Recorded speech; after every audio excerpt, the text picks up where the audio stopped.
Okay, so hello.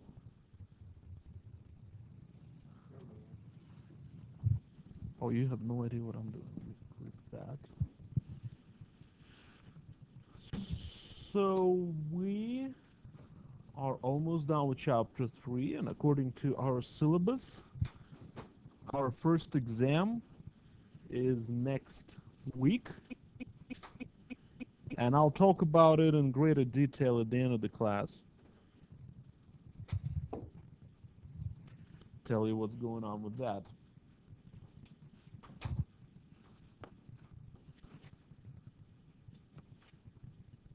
Um, so let me address how we approach our homework.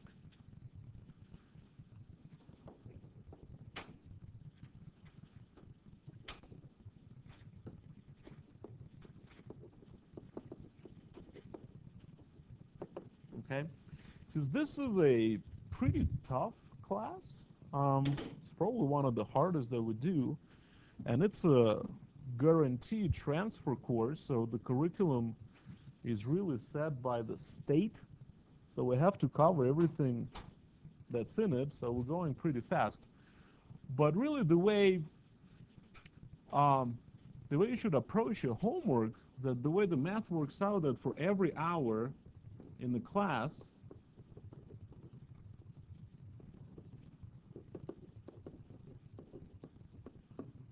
you should spend 2 hours outside on average. So if this is a 4 credit hour course, so how many hours is supposed to spend outside? 8 hours. So it's 8 hours a week on average. What that means, you pass. Okay, most likely. It's not going to guarantee you an A or anything like that, but you will be somewhat comfortable. Now, each week you have 2 homework assignments for now, and then 1 quiz. Right? They'll be down the road. We're going to switch to just 1 homework, 1 quiz, because we're going to slow down at some point when things get really hard. So we're going to be going not 4 sections per week, but maybe 2 sections per week. But usually on Monday, right now I cover 2 sections. That is enough to do the first homework assignment. So you should definitely start working on that on Monday. And then on Wednesday, I finish 2 more sections. So that's enough to start the second homework assignment. All right? Now, remember how that works. You need to get 80% on one before the next one opens up, and you get 80% on the second one, and then the quiz opens up. And you get 2 shots per quiz. Right? You know that? Yeah. It's all over the syllabus. You have 2, what? You haven't taken any quizzes? Oh, wow. Well, you're behind. So you get 2 shots per quiz with the highest score counting towards your grade. So if you wait until, Monday, 10 o'clock to start your quizzes, you're wasting some opportunities here. Because the way you should do that, you take the quiz, the first one, because it's the same as the homework minus all the learning tools. You don't get those, show me the example, help me solve this stuff. But it's still similar to the homework problem. So you take that quiz, you missed a few questions, you can go and review, see what you missed. Okay?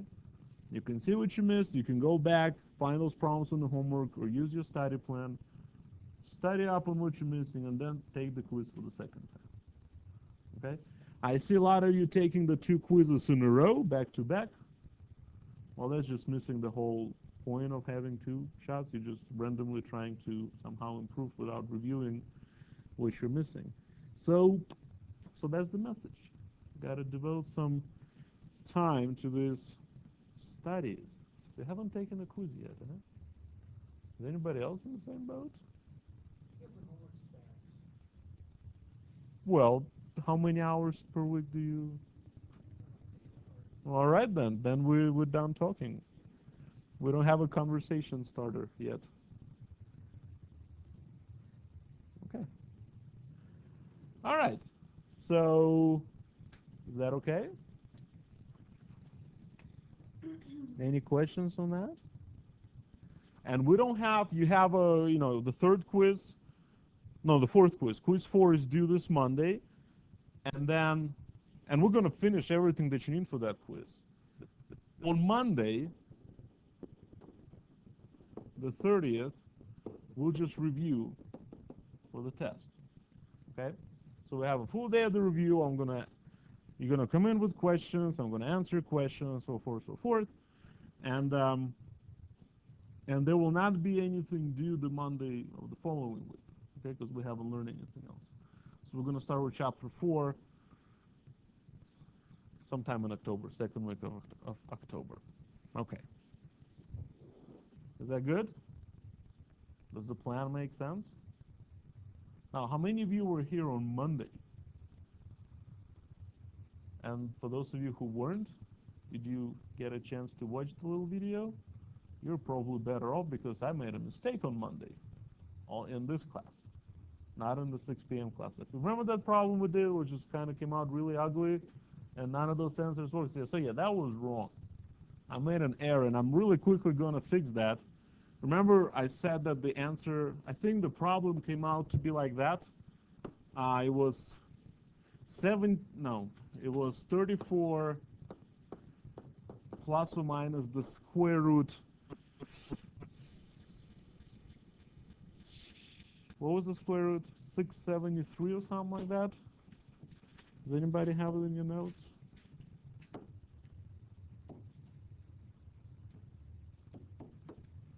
No. What was the radicand? Yeah, but before that. Before I simplify that. What? 136. All right. So this is the mistake that I made. It was 136 all over 2. And 136 was 4 times 34, right? That what we did? Well, when I take the square root of that, and this is where I messed up. So this is the square root of 4 times 34 over 2. So the square root of 4 comes out as 2, right? So when you reduce by 2, I somehow turned 34 into 17 under the square root. But it should have stayed as the square root of 34. Because if you factor the 2 out, you still have 34 under the square root. So this should have been the 2 possible solutions. So instead of the square root of 17, there's a square root of 34. The video has it correctly. The notes online have it. I also have it correctly. And when you check the both, one of them actually works. I don't remember which one, but one of them works. So that was just a quick thing. Okay. So we need to finish section 3.4 and get 3.5 out of the way, and then we're done with chapter 3. It's all review from then on. And by the way, exam is on chapters 1 through 3, so that homework 0 that you had, remember that homework 0? That's not part of the exam. But the skills on that homework is clearly used throughout the exam. So, I assume you know how to factor. I'm not going to ask you factor this expression, but I might ask, can you solve this by factoring or whatever. So you still need those skills. I'm going to have those questions precisely. So section 3.4, solving equations that involve radicals. No, radicals we did last time. That involved rational expressions.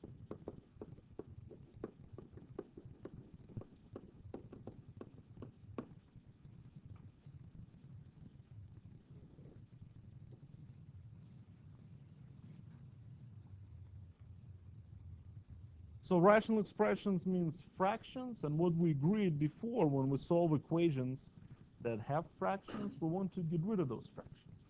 So if I give you a linear equation, let's say x over 3 minus 1/2 equals x plus 5 over 6, we can solve that equation without having to deal with all those fractions, right? How would you proceed?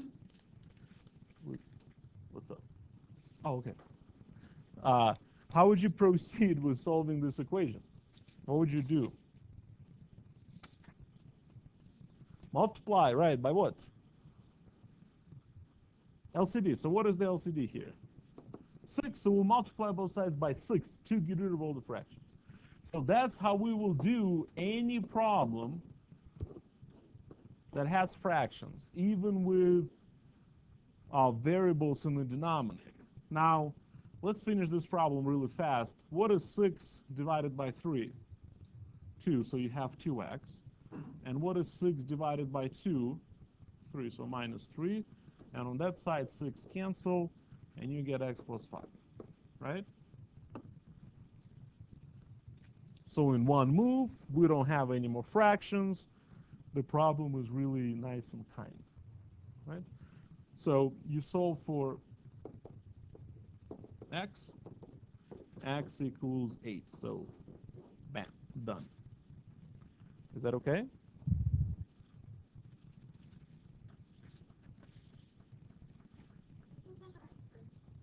Yeah. So this is just really a review. I'm just giving you, just kind of reminding you that if you have fractions, we can clear them out. Now I'm going to give you a problem that has variables in the both numerator and denominator.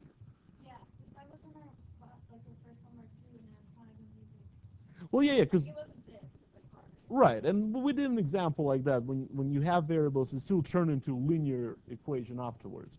Now it just doesn't have to anymore. Because if I give you, let's say, something like this, here's an example.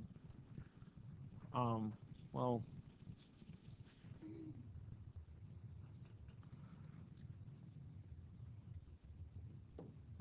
let's say x squared over x minus 3 equals 9 over x minus 3.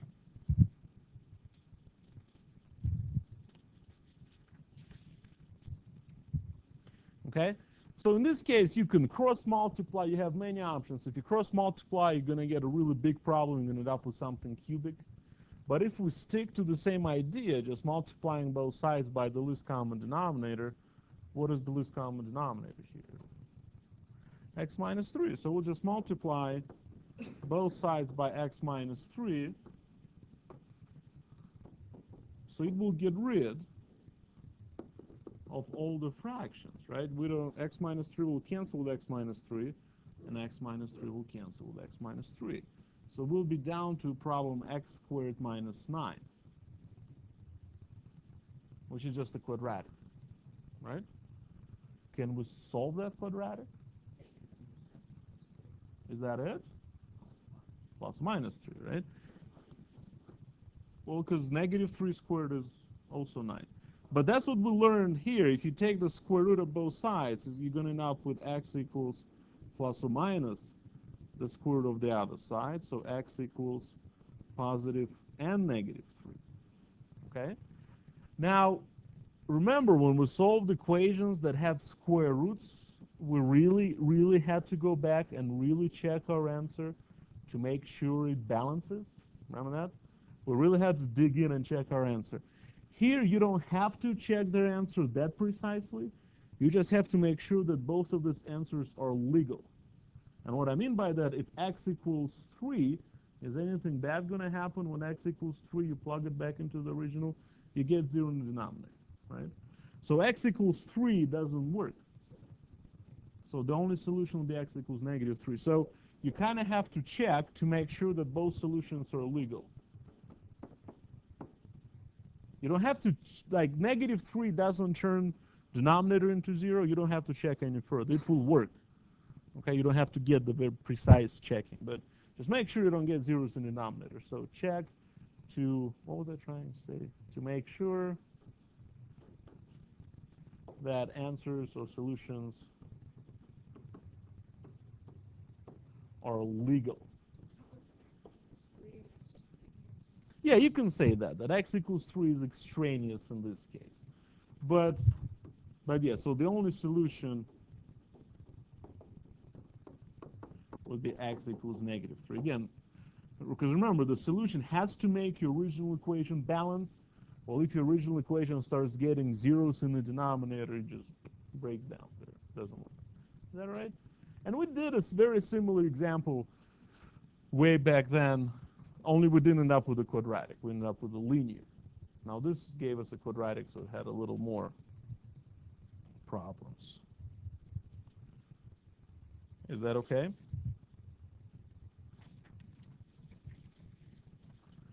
Does that make sense? Any questions on that? Why positive 3 didn't quite work? No questions? No? Good? Happy? Okay. All right.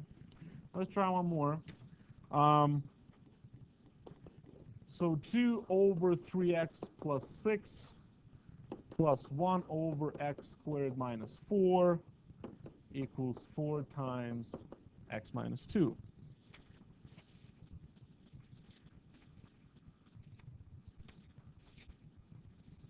So the big thing here would be to find that common denominator. So on homework 0, I might have asked you, can you, instead of that equal sign, you probably have another plus sign. Can you add these 3 fractions? So you would have to go through finding the LCD and all that.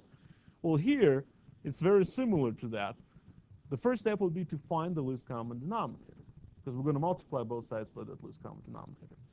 And in order to find the least common denominator, the first thing that we have to do is to factor the denominator. That's the first thing we have to do. Otherwise, we're going to be stuck. So step 1 is to factor the denominators. So the first, I can pull out a 3, gives me x plus 2. How would you factor the second denominator? Right, x plus 2, x minus 2. That's using difference of squares formula. So that's, again, might have been on homework 0, factor x squared minus 4. So it's still part of everything that we're doing here. Equals 4 over x minus 2. Now to find the least common denominator, remember how that's done. You have to take each different factor that you see without over listing them. So what I mean by that, I see x plus 2 twice. I only need it once in my common denominator. So we usually take the highest powers of all different factors. So let's say I see x minus 2 twice. I just need one of them in my LCD. So my LCD is going to have a 3, x plus 2, and x minus 2. So we take all distinct factors raised to the highest powers. Now, just write that down. What I mean by the highest powers, if hypothetically this was cubed, and this was squared, and this was to the power of 5, and this was to the power of 4, my LCD would be just the highest exponent. So I would take x plus 2 to the power 3, and I would take x minus 2 to the power 5. That's how you do the LCD. If you have same factors, just take highest powers. Does that make sense? All right. So let me rewind all that scribble. Okay. So we're going to multiply both sides of our equation by that least common denominator. So, I'll just copy it over. So we're going to multiply the left side by 3 times x plus 2 times x minus 2 times all of that.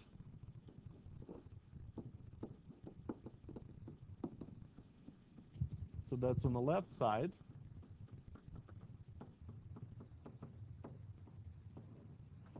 Equals, do the same thing on the right.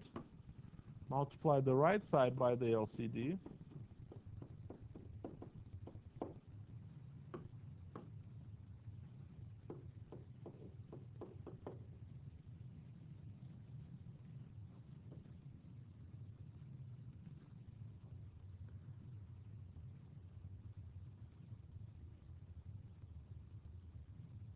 So we're going to do some computations in our head here, because we're writing too much. So we're going to open the parenthesis by distributing the denominator through these first two terms. Okay? So some things will cancel. That's the whole idea. So just tell me, if you multiply the first fraction by this least common denominator, what will cancel? 3 and x plus 2. So everything in the denominator will cancel. That's the whole idea. If it's not, your LCD is not correct. So denominator cancels every time. So x plus 2 cancels with x plus 2. I'm going to use my magic pen here. X plus 2 cancels with that. 3 cancels with that. What's left? 2 times x minus 2. Very good. So we get 2 times x minus 2. So that's what's left out of the first fraction. Now the second, when you multiply the LCD by the second fraction, x plus 2 cancels with x plus 2, x minus 2 cancels with x minus 2. Now what's left? 3. So it's that plus 3.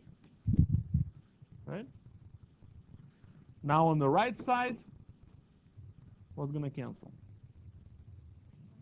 X minus 2 cancels.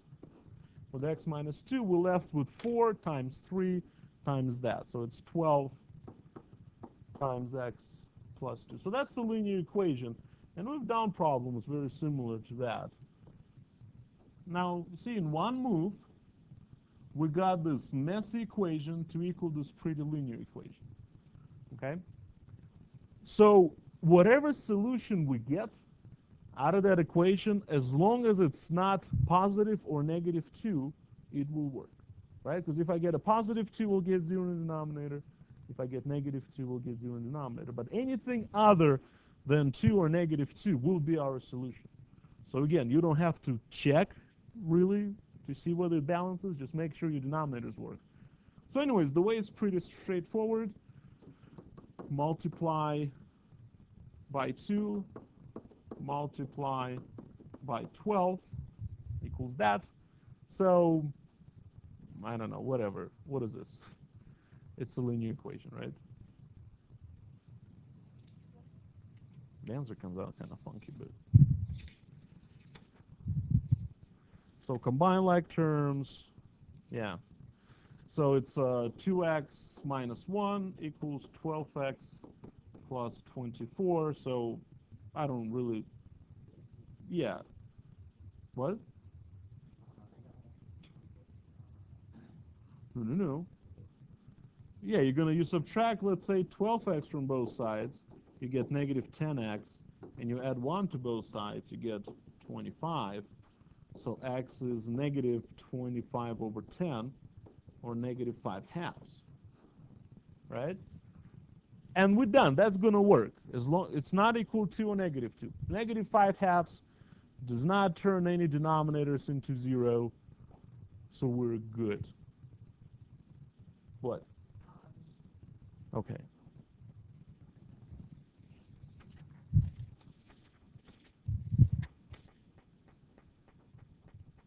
How is that?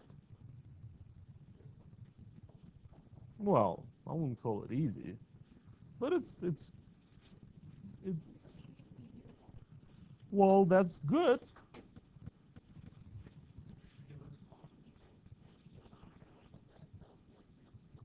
You want to try that? Yeah. All right. Well, let me give you one. Well, that'd be too mean if I give you that one. I'll do that one later. Let me give you this one.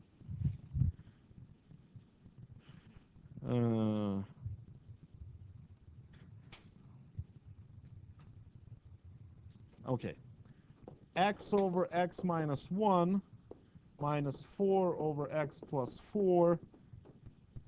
And, sorry, x over x minus 4 here. I wrote it wrong. Minus 4. And then 32 over x squared minus 16. So try on your own.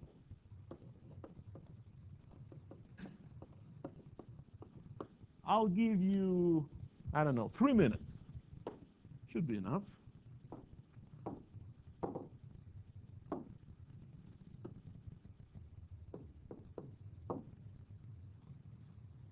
Fancy.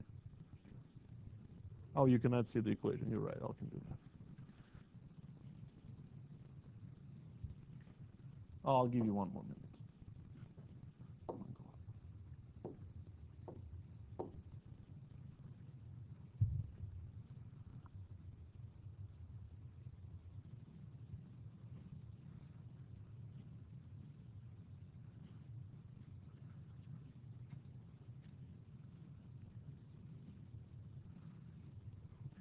Well, this one is quadratic at least. It's not a linear. I mean the result.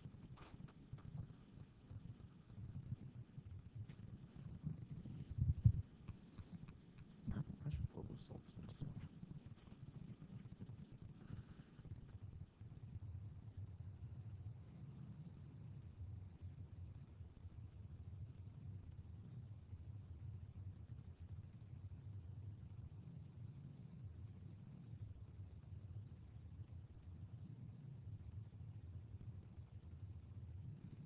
What did you get?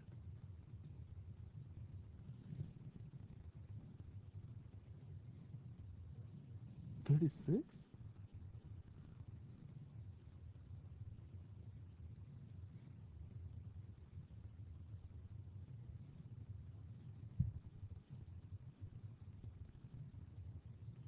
Hmm?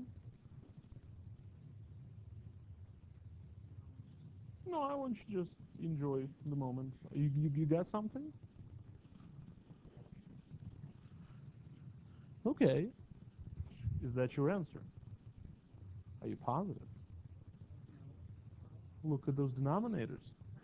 Look at those denominators.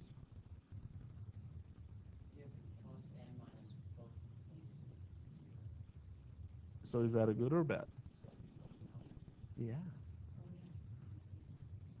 But you got it right. You got 4 and a negative 4, but they just don't work. No solution. Yeah, they're already finished. So we're discussing it. No, take time. You still got a minute and a half.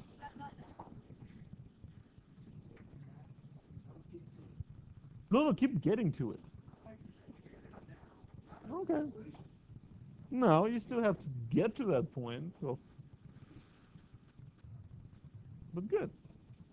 What? Doesn't make sense?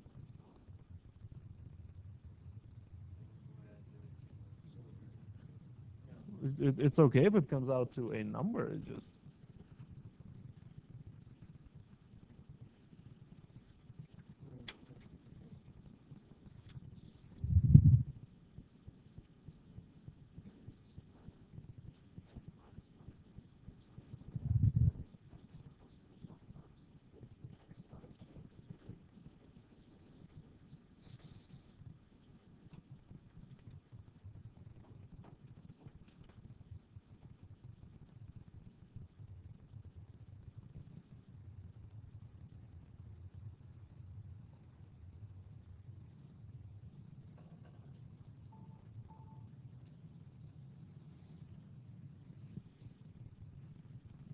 and I'll go over this thing in a minute, and then I'll do another one that's a little more fun.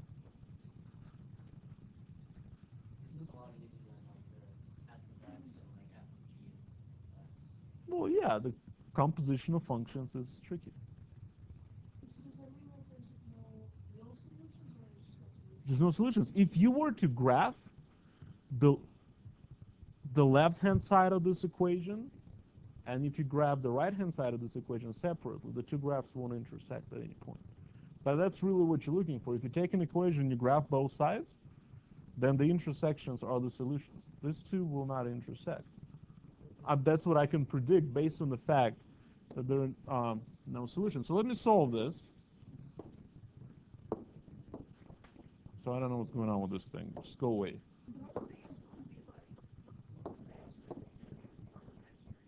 Well, because that didn't come out in our even attempt, but it just we've only got. I don't know how to get rid of this thing. Go away. Okay. Uh, so the first step in this process will be to factor. So we would rewrite this problem. Only we just have to factor the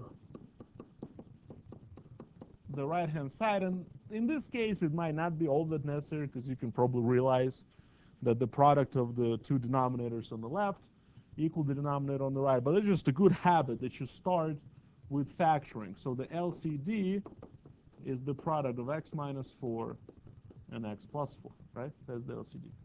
So we'll multiply both sides of this equation by that LCD. So on the left and on the right. So on the left, when you distribute, x minus 4 should cancel. You agree with that? And you're left with x times x plus 4. Right? X from the numerator, x plus 4 from the LCD, minus, when you do the second product, x plus 4 cancels, and you're left with 4 times x minus 4. Right? Is that okay? While on the right, the entire denominator cancels, and we're left with a 32. Did you get that? All right. Well, now distribute and combine like terms. So x squared plus 4x minus 4x plus 16 equals 32. Is that all right? So what's going to happen? Well, you're way ahead of me here. So, but 4x's cancel. Is that right? And then you can subtract 16 from both sides. So you end up with x squared equals 16. So x is plus or minus the square root of 16. So plus or minus 4. Right? Which feels very good. Those are pretty answers. But when you look back at our denominator, when x equals 4, you get 0 in the denominator. When x equals negative 4, you get 0 in the denominator. Right? So that's a big no-no. So none of our answers is going to work. When you plug them back in, they turn our equation into something messy and ugly. So neither work. Yeah.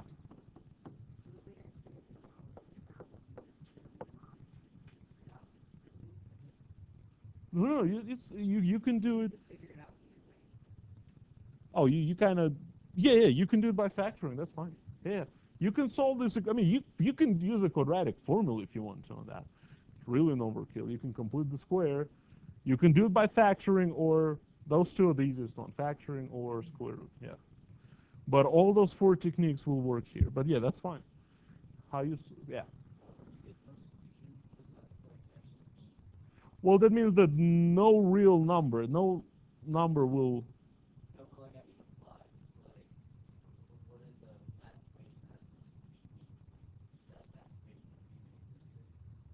Well, let's say you're trying to do something, right? And you're trying to model. Let's say you're trying to see, all right, my class average at this point is this, right? Let's say. Well, I'm trying to explain this to you. So let's say your class average at this point is, this many points, and you want to get a B. And you're setting up an equation. X would be how many points I need to get on the final to get a B. And you solve that, and you get no solution, which means, yeah, you cannot get a B anymore. All right, so that's kind of a, right. So but it's not the application of that. It's just me being extremely mean at this moment. But this will be one of the situations. So you're trying to model something that's impossible. That doesn't work. But if you think about this graphically, because you can graph this expression on the left, and you can graph the expression on the right on the same screen, they won't overlap. You're going to have 2 graphs that don't touch at all. Yeah, so they're never equal.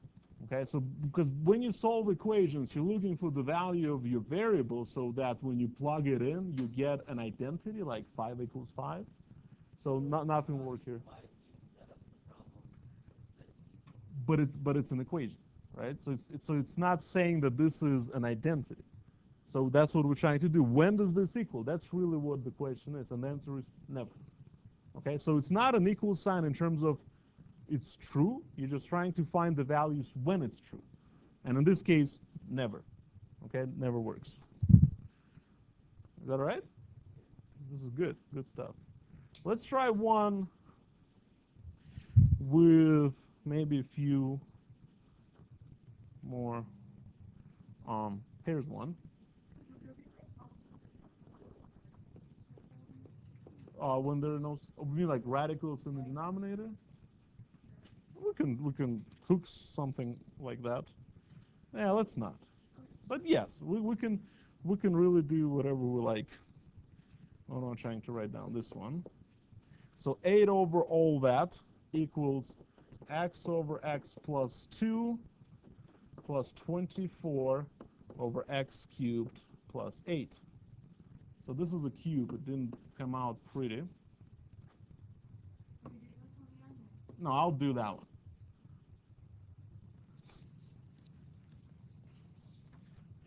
So the first thing that we're going to have to try is to factor each denominator.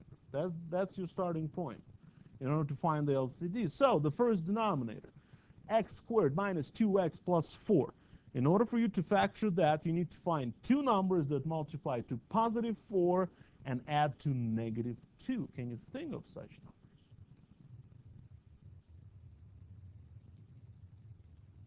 No, right?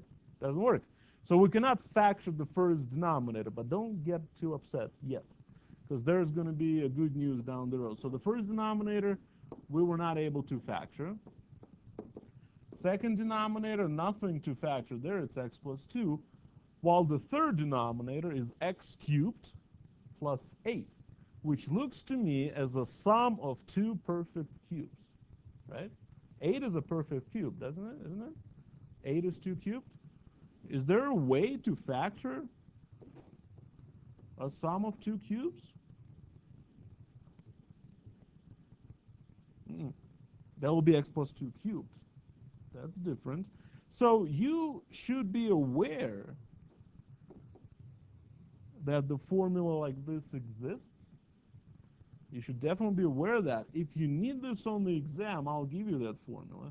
But you need to be aware that there is a formula for the sum of two cubes. I taught this formula 2 weeks ago, or maybe 3 weeks ago in my 099 class. So, you know, it's one of the prereqs. So if we try to use this formula to factor the sum of two cubes, basically our job is to identify what A and what B is and just plug them into the formula. What is A in this case, in our problem? X, and what is B? 2, right?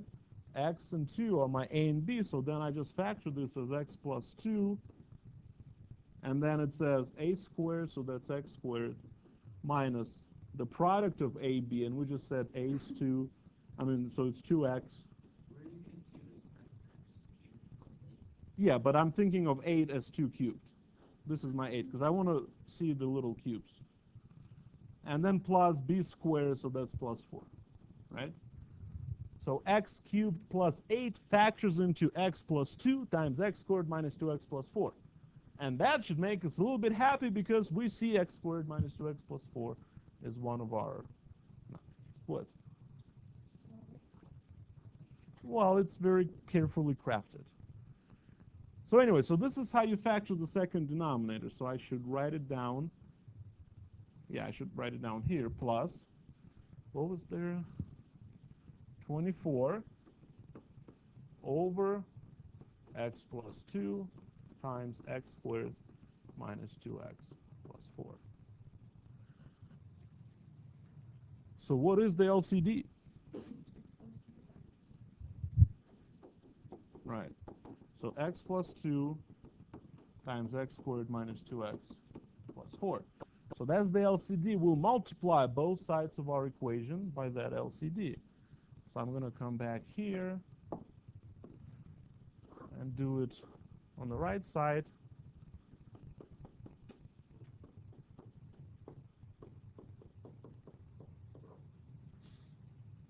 What did I do? Did I just flick a page or something? Yeah. And I'm going to do this on the left side as well. So x plus 2, x squared minus 2x plus 4. It's written in a kind of a sloppy way over there. Is that okay? So on the left, this entire x squared minus 2x plus 4 cancels with x squared minus 2x plus 4. So what are we left with on the left side? 8. So 8 times x plus 2. Now on the right side, we do that distribution. We take our LCD, we multiply it by the first fraction. What will cancel? X plus 2 cancels. What is left? Yeah, good. And then you're exactly right. When you multiply the second one, the entire denominator cancels, so you're just left with a 24. Oh boy. By the way, this is a cubic equation because we have x times x squared, so at some point we're going to get a cubic. But at least we don't have any more fractions. So we're going to try and solve this equation. So we're going to open up all the parentheses, combine like terms, see what's going on. So it's 8x plus 16 equals x cubed minus 2x squared plus 4x plus 24. Is that all right? What if you put the x in line? Like, not be that? Say it again. Like, I already factored the x to the x squared minus 2x. Yeah, well, that's, Do that? no, sure, that's what I did here, right? I just, feel like earlier. oh, that's fine. I mean, you should arrive at this point at somewhere. Did you get to this? Well, I mean, is it a sorter or yeah? That's Yeah, I don't know. okay. So you, Like, it's not exact point, but I like. but I X mean, is 0 equals x. tell me what you have. 0 equals x cubed minus 2x squared minus 4x plus 8. Yeah, that's right. So again, the specific order of the way I do things doesn't have to be. As long as you're not making anything silly, you should arrive at where you just got to, which is correct.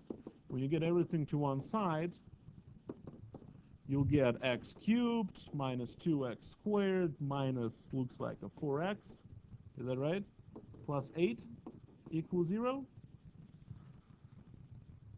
Yeah? So, this is an equation that has 4 terms, right?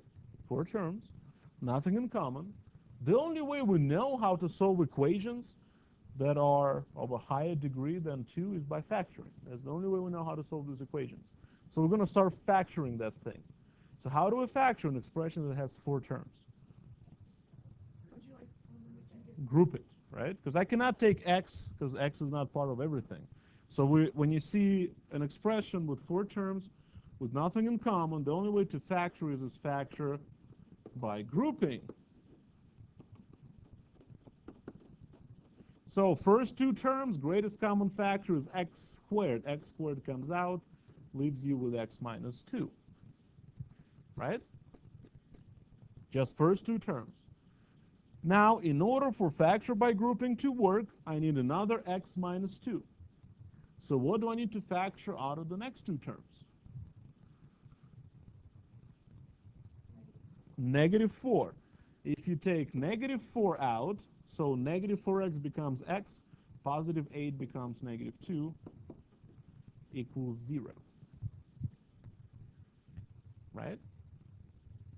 We're not done factoring yet. Because the way this works, now I see 2 expressions, this one and that one, that they share x minus 2. So I'm going to treat x minus 2 as a common factor now, just like you treated x squared before.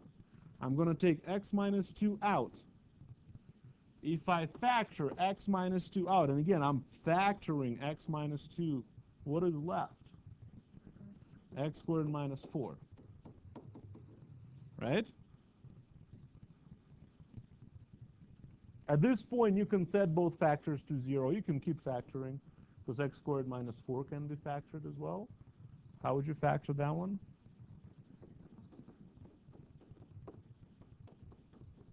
So we have 2 of those x minus 2, so I can write it as x minus 2 squared, and then x plus 2.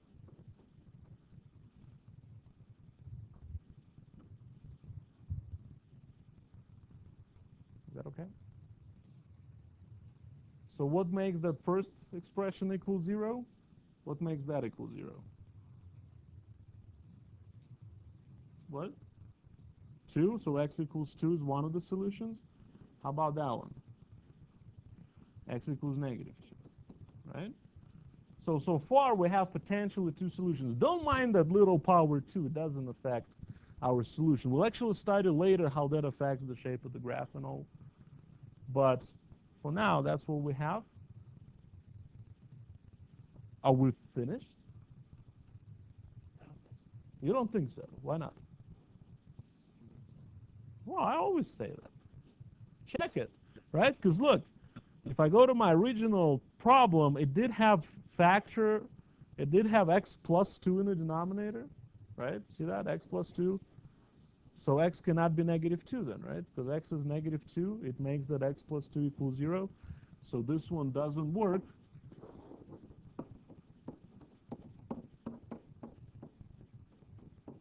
So the only solution in this case is x equals 2. That's the only solution.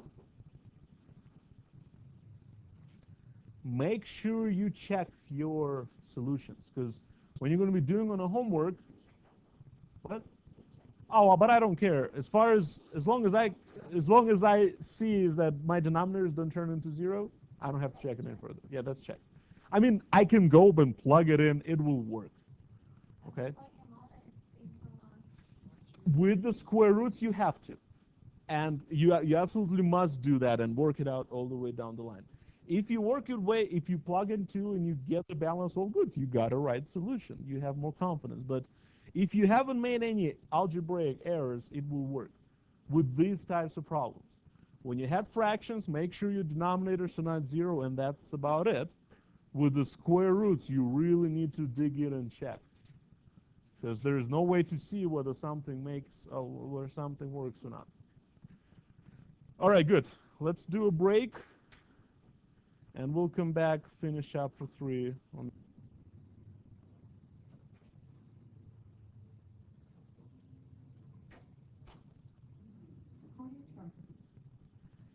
So let me show you something. Where is that? Talking about creativity. There got to be, where is that? Math. All right, so.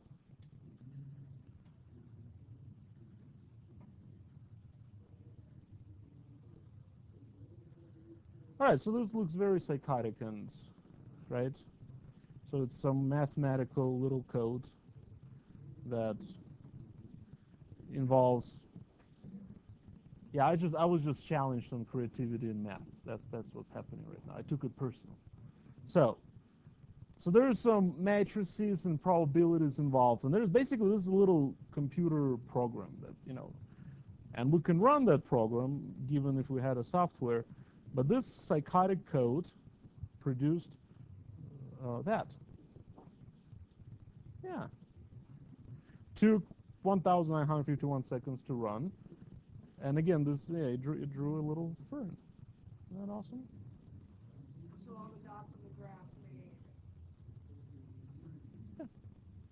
Why do you need a pen and computer if you're supposed to come outside? Yeah, but let's say you want to play you want to play God for a minute and you want to build a world full of, well, why not? And apparently, I was playing God there for a second.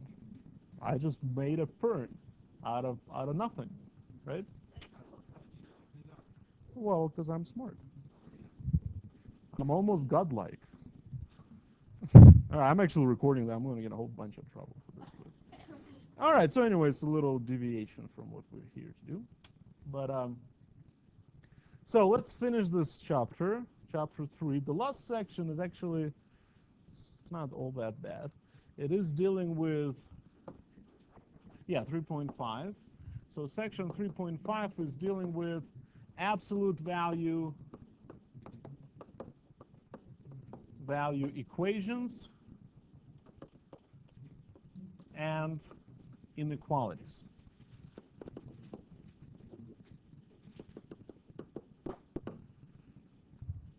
What's with the music? Yeah. So first we're going to do equations.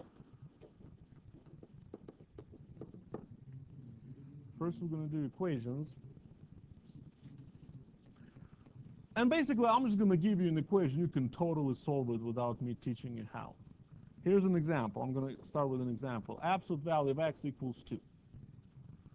Here's an equation that involves absolute value. Do you think you can tell me the solution or solutions to this equation? 2 and negative 2, right? And really the question is, because remember how absolute value has this connection to a distance from 0? Basically the question is, well, what numbers are within 2? I mean, which numbers are 2 units away from 0? 2 and negative 2. Or just by our knowledge of absolute value, how it ignores the negative sign, x equals plus or minus 2. And that's it. It's that simple. That's how we're going to solve all of them.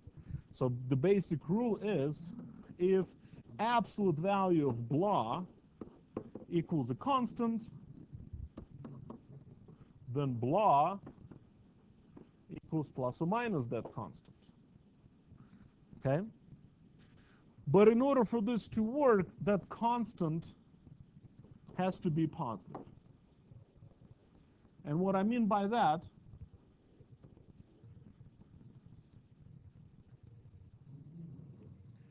if I give you this equation, absolute value of x equals negative 2, you would say this equation has no solutions. Because on the left-hand side, I have something that's always positive, right? Well, let me take it back. It's never negative. It's not always positive. It could be 0, but it's never negative. So how can I have something that's never negative equal something that's just always negative? So that has no solutions, right? So I cannot have absolute value equal a negative number. Do you agree with that? That will have no solutions. So no solutions.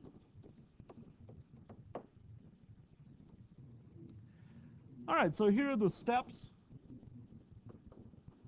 in solving absolute value equations. Step 1 is to isolate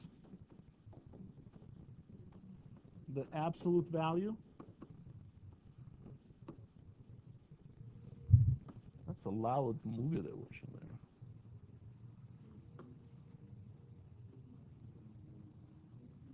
So step 1 is to isolate the absolute value, and step 2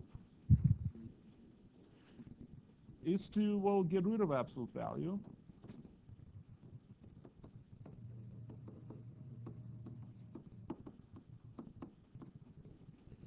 Using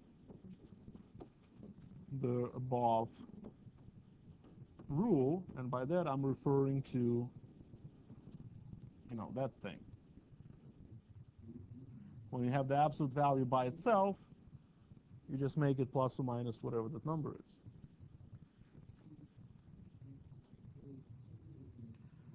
And after you got rid of the absolute value, just solve for x, solve for the variable. You don't have to check your solutions here or anything like that. It's always good to check your solutions just to be safe, but here you don't have to. There's nothing dangerous happens. If you got an answer and you did everything right, that answer will work.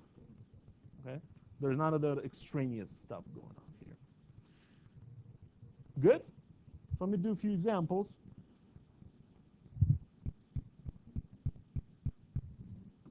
Here's an example. Absolute value of 2x minus 1 plus 1 equals, let's do a 4. And this is 1, and that's 1, and those are absolute values. Just not to confuse my ones, because it'll look the same. Okay? So step 1 tells me to isolate the absolute value. So I have absolute value plus 1. I need to get rid of that plus 1. So that's step 1. Subtract 1. Get rid of 1. So minus 1, minus 1. We get absolute value of 2x minus 1 equals 3.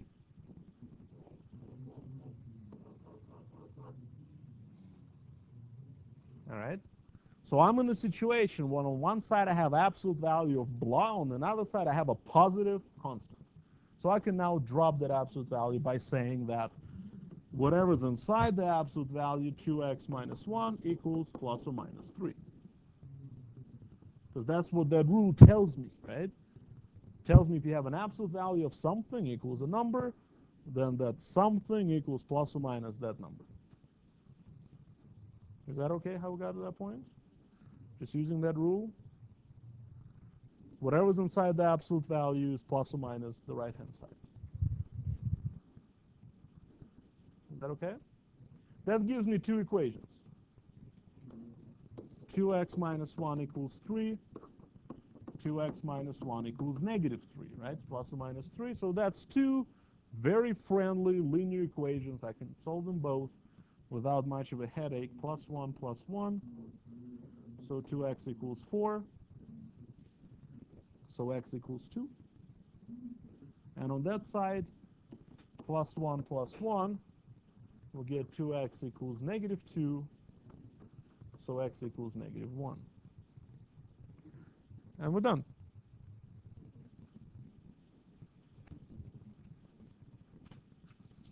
How's that?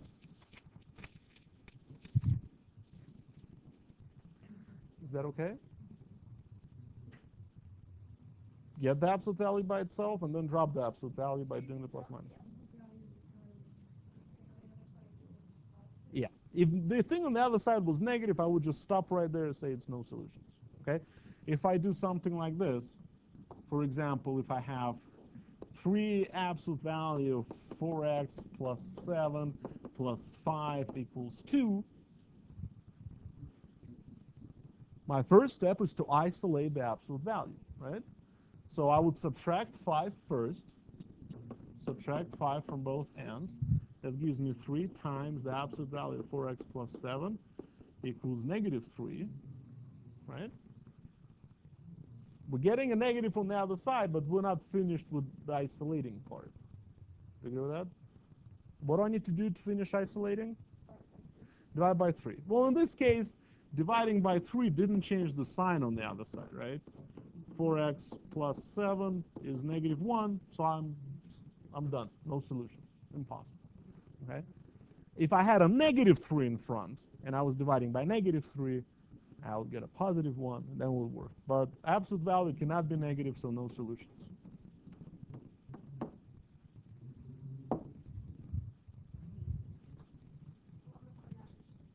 Question? Nah. No, it's basically because the definition of absolute value connects us with the distance, right? So it doesn't have any of those square roots. So basically the question is, well, when is that distance negative? And that's when our heads explode, right? When you start thinking negative distance. Because distance, I mean, if you think of distance as a vector, then you can say negative distance is when you're going backwards, but I'm just getting too weird. Distance is it's a positive value. Is that okay? So when you get with equations, when you do equations with absolute values, you get a negative, you're done. When you do inequalities with absolute value and you get something negative, then you really need to slow down and think what's happening in there. And I'll show you examples. Yeah, sure. Oh, other page? So go like that? Like that? All right. So the next I'm going to do inequalities. Okay, and they are, because we know how to do linear inequalities, we've done that. Now, inequalities with absolute values are a little trickier. But again, if we understand the concept of absolute value, we're going to be all right. And I'm going to do a few rules for you. And we're good? Yeah, so these are the equations. Basically, that's about it. That's as bad as it gets. They're not that hard. Absolutely. You just have to remember how to drop the absolute value. Don't forget the plus or minus. Right, so like this example, if you end up with absolute value equal a negative number, then we cannot do anything else. The answers can come out negative, no problems there. But when you're stuck with that, because this situation, again, is asking you when a positive thing equals a negative thing. And the answer is, well, never. Doesn't work. Okay, so inequalities.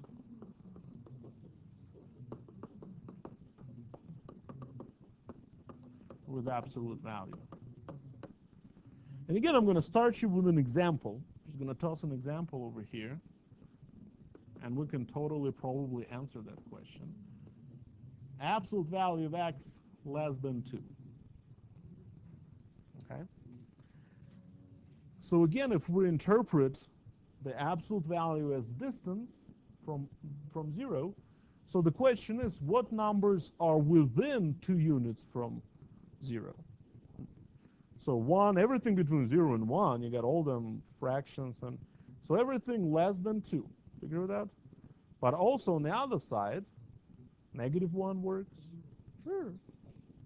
Between -2 and +2, everything will work between -2 and +2. So the easiest way to think of this is by using a graph. Here's a 0, here's a -2, here's a +2. I need all numbers on the number line that are within 2 units from 0. So it's everything over here, right? So everything between -2 and +2, since we had a strict inequality, not including -2 or 2, or parentheses, whatever. So it's really, that's what we get. X has to be greater than -2 and less than 2 at the same time. So everything between -2 and +2. So again, because the question is, what numbers are within 2 units from 0? Is that okay? If I ask you this question, absolute value of X is greater than 2. So now I'm asking what numbers are further than 2 from 0. Yeah, so really I'm looking at the other tails. I'm looking at this tail. Everything here is further than 2 from 0.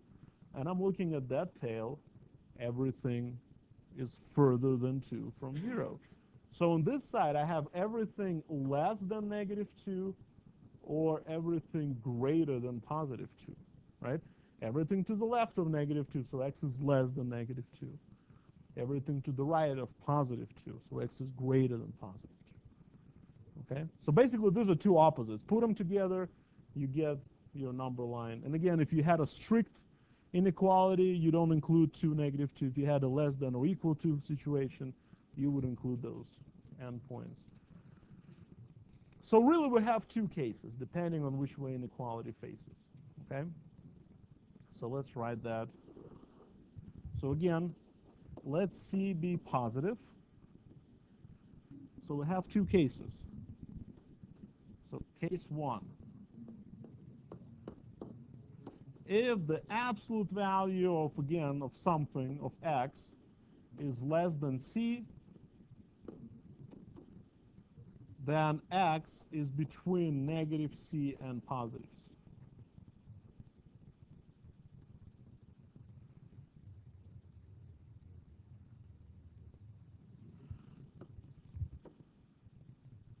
Came out weird.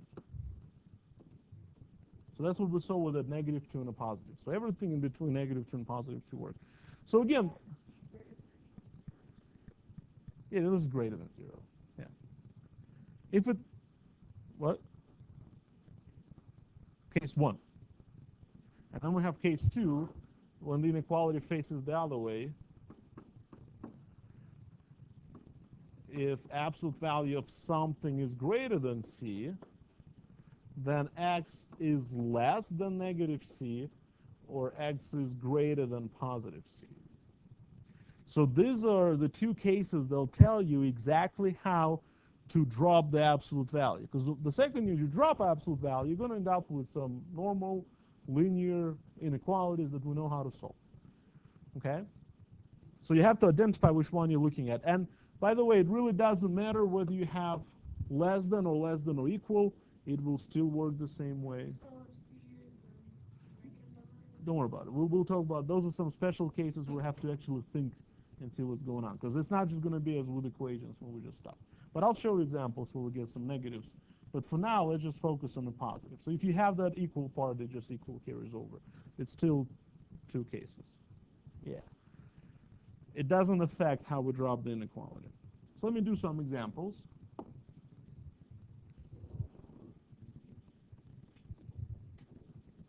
So 2 absolute value of 4x minus 3 plus 1 equals, I don't know, 7. I'm sorry, not equals. We're done with equals. Let's do less than or equal to 7.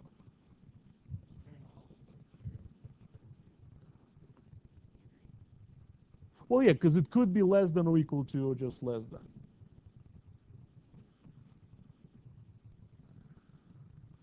So just like with equations, we're first going to isolate the absolute value. We want to get the absolute value by itself. So how are we going to do that? How are you going to get the absolute value by itself? Yeah, subtract 1, so you have 2 absolute values, 4x minus 3, less than or equal to 6. Now remember, all those rules from before apply. If I all of a sudden start dividing by negative numbers, I have to remember to flip the inequalities, or multiplying by negative numbers, I have to flip the inequalities.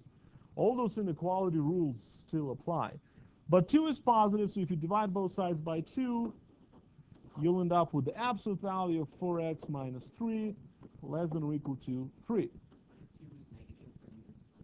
Yeah, you would get greater than negative 3 in that case. Yeah, so remember, multiplying, dividing by negatives, flip the inequality. So that still applies, and you might see examples like that. But now we got the absolute value by itself. You just have to tell me which case is that. Is that case 1 or case 2? When case 1, right? When it's less than, that's case 1. So therefore, we can drop the absolute value by using case 1. So that means whatever's inside the absolute value is between negative 3 and positive 3. So that's what that thing tells me, right? This positive 3 on the right splits into that. Yeah, greater than equal to, right? Yeah.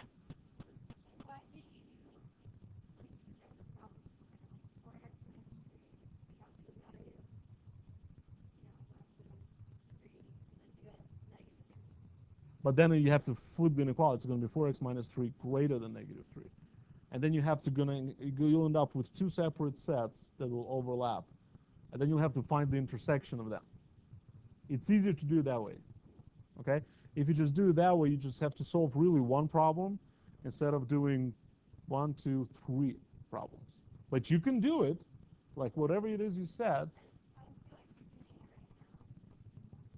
Yeah, I'm doing it in 1, but I don't have to do the, because you have to do an extra. Yeah, and divide by 4. But you have to be very careful the way you're trying to do that. You have to make sure that your inequality is facing the right way. And in the end, you're going to get 2 solutions, and you'll have to combine them. Here you don't have to. It's just going to come out, you're done. All right? So yes, you're going to add 3 all the way across, as before. So if you add 3, this side is 0, less than or equal to 4x, less than or equal to 6. Right? And then divide everything by 4 to get x by itself. You still have 0, less than or equal to x, less than or equal to, reduce that 3 halves. Okay?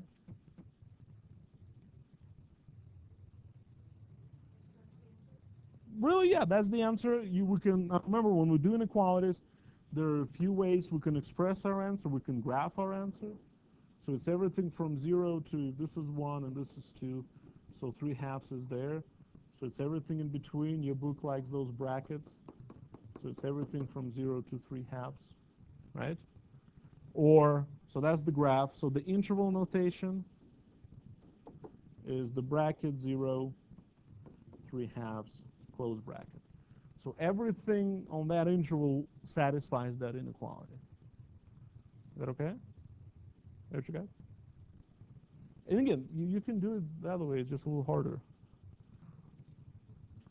But the idea here was first to isolate the absolute value, then recognize which case you're dealing with and drop the absolute value accordingly, and then solve whatever, because then it becomes linear equality that we've done before, and then you just continue as like a couple weeks ago. Okay? Is that all right? Let's do a few more, because there are many. Yeah.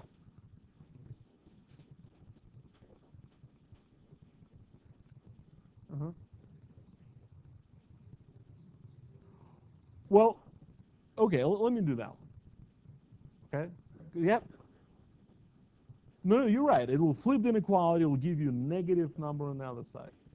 Yeah. What do you think will happen then? It's still what? Yeah, it's still valid. well, whatever he's asking me, he's about 10 minutes ahead of what I'm about to do, and I'll do that. Because, again, when you start getting negative numbers on the other side, things get a little trickier with inequalities. With equations, it's pretty straightforward. You're just done.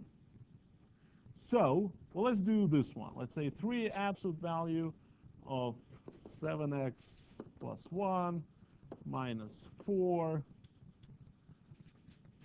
is greater than, I'll just do 8, so the numbers work out pretty. So again, we'll start with isolating the absolute value. So we're going to add 4 to both sides. So that cancels. So we have 3.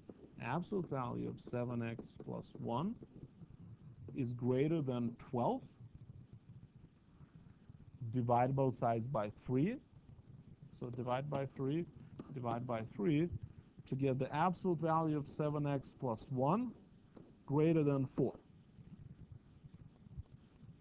Right? So we got the absolute value isolated. So now which case is that? Second case, right? It's a greater than. Now second case is really tricky. Now whatever is written in your notes, that means you have to take everything that's on the inside, 7x plus 1, set it to less than negative 4. So you're going to the, so easy way to remember, the greater part, you're looking at the outer limits. You're looking at the tails of your number line. So either going all the way to the left or all the way to the right. So it's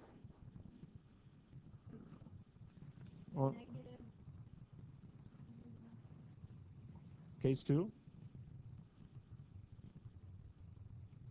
So it's less than the negative, greater than the positive.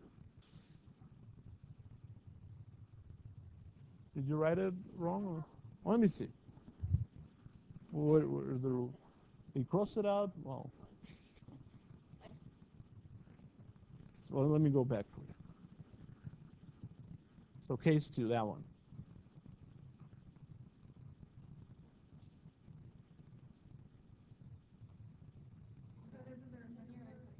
Second one. We're not done with that one. I'm just going back. But you're right. There's a second part. All right. So that's the first one. Whatever's on the inside is less than negative number, or whatever's on the inside, basically the same thing, greater than 4. Now remember what or means. That means we're going to end up with the union in the end, right? Or is union. The other one was the intersection. This one is union. And then you solve both of them. Those two linear inequalities. So 7x is less than negative 5 when you subtract 1 from both sides. And then you divide by 7. X is less than negative 5/7. Whatever that is. No flips of the sign because we were not multiplying or dividing by negatives. You can subtract numbers, but... Now same thing on the other side. We subtract 1. 7x is greater than 3. And then you divide by 7. X is greater than 3/7.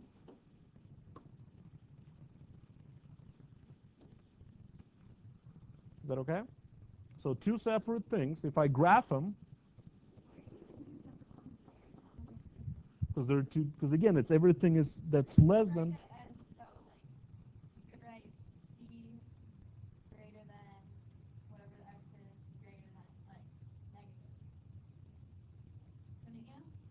You have to be very careful. It's really easy to make an error there.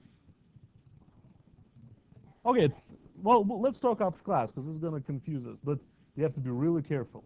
And you're going to end up doing 3 problems instead of 1 from the previous one. But anyways, so let's do this. So if this is 0 and if this is 1, so negative 5/7 is where? Somewhere here, right? Doesn't matter all that much. And we're going to the left of that, and we're going to, your book, and my math lab does the parentheses instead of the dots, but that's all right.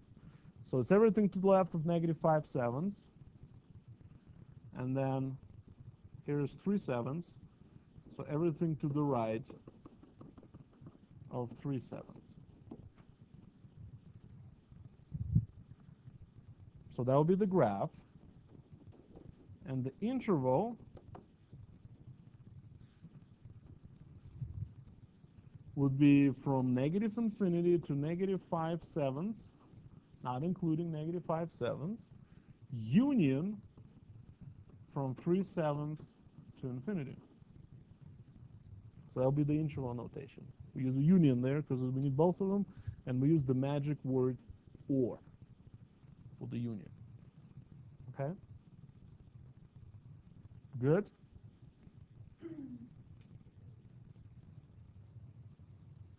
Yeah? All right, let me talk some special cases. So, yeah.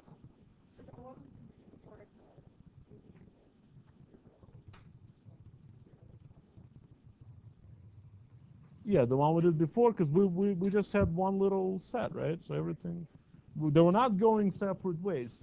They're going, well, they're going separate ways, but that's where they overlap. All right, so some special cases when you get negative numbers on one side. And I'm just going to do them. It's going to be hard for us to identify any kind of a set of rules because there are going to be like 8 of them or something like that. You really need to slow down and think what the question is asking you. And then you'll know how to answer it. Okay? So here's some examples. Let's say you have a problem that comes down to this. Absolute value of really don't care what is greater than -1. Okay? So things get tricky when you start getting negative numbers on one side. So you really have to stop and think, what is the question? And the question is, when is the thing that's positive, when is that positive thing greater than a negative thing? When is a positive thing greater than negative thing? Always. So here solution will be all real numbers. I don't even have to bother with that because no matter what I plug in for x, I'm going to get something positive, which will be greater than -1, so all real numbers here. Well, when is the positive thing, right? This is positive. This expression on the left is positive or 0, but it's never negative. So when something that's never negative greater than negative, well, always, no matter what, this inequality will work. So the solution here will be all real numbers. No matter what you put in for x, the absolute value will make it positive, which will be greater than -1, will make that inequality work. Does that make sense?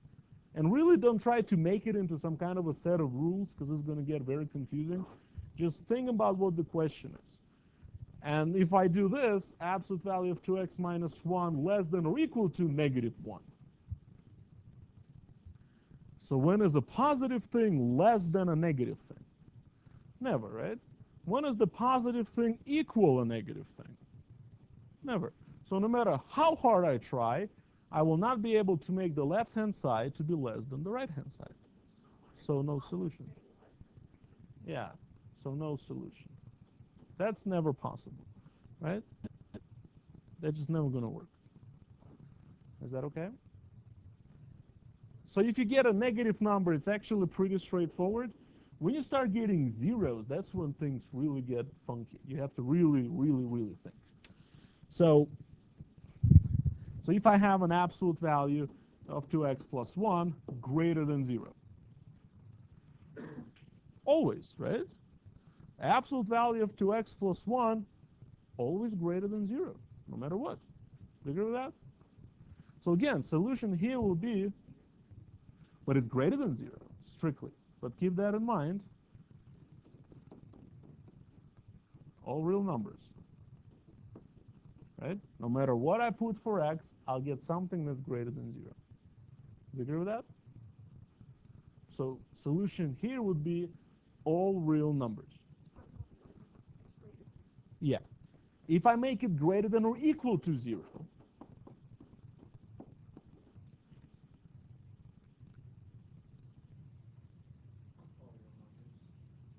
all real numbers. Now let's talk about this, because there was a comment, which is, remember I told you to keep that in mind?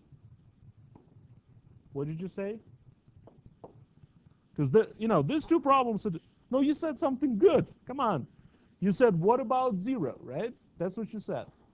So what happens if you actually get 0 inside the absolute value? Is 0 greater than 0?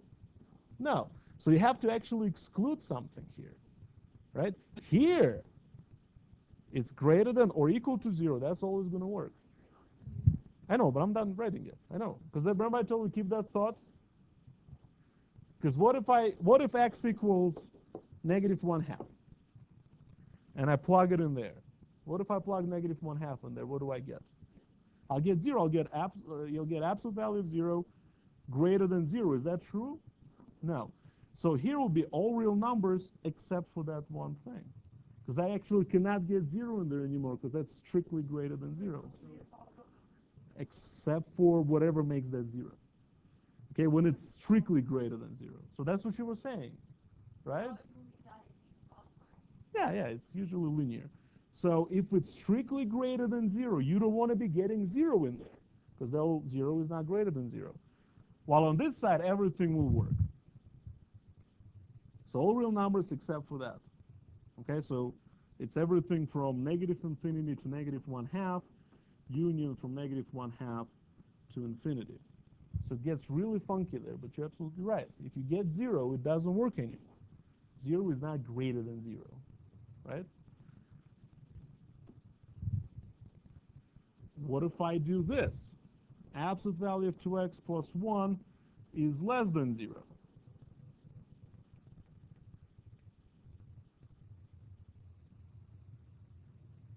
Doesn't work, right? Absolute value is either positive or 0, so it's never less than 0. So here you would have no solutions. Do you agree with that? Cannot make that negative. But if I say when is the absolute value of 2x plus 1 is less than or equal to 0, I can make it equal 0, and we already did that. This one will actually have exactly one solution, negative 1/2. That's only time when this inequality works. That actually becomes an equation when that thing equals 0. So these are really tricky when you get zeros. You have to really stop and think what the question is. Well, maybe when I said 8, I might have exaggerated, but it's a lot. But those are not rules. I'm just asking you to stop and think exact. I mean, I can do 2 more if I do, this one with less than, greater than or equal to, will be the same thing. And that one with strictly less will be the same thing. The 0 makes it distinguish. It's with 0, less than works different from less than or equal to. It is all logic. So I'm not asking you to make any kind of set of rules, but just think about what one side represents. So the absolute value is something that's never negative. And what's the other side represents? And think how that can work. If you try to make 8 rules out of that, or 6, okay? All right, good.